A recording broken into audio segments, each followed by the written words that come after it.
Hey there, savvy shoppers and digital nomads.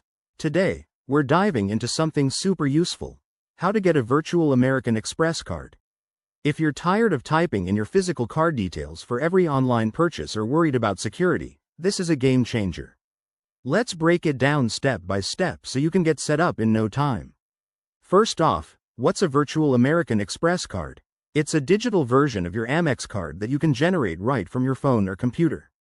It provides an extra layer of protection by giving you a one-time or temporary card number for online transactions, keeping your real card details safe from potential fraud. Why should you bother? Well, it's all about convenience and security. With rising cyber threats, using a virtual card means you can shop online without exposing your actual account information. Plus, it's easy to manage through the Amex app, and you can even set spending limits to control your budget. Now, let's get to the how. Step 1. Make sure you have an existing American Express card or are eligible for one.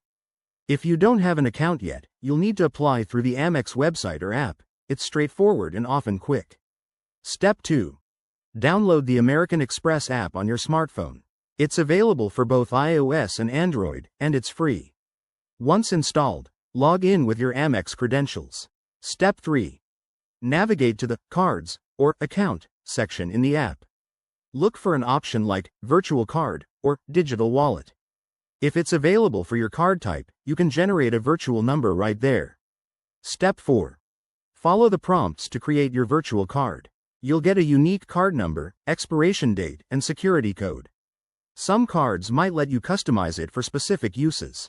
Finally, use your virtual card for online shopping just like a regular one. Remember, it might expire after a set period or a single use, so generate a new one as needed. There you have it. Getting a virtual Amex card is simple and smart for safer online shopping.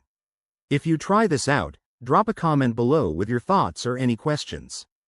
Don't forget to like and subscribe for more tips on managing your finances in the digital age. Thanks for watching, and see you next time.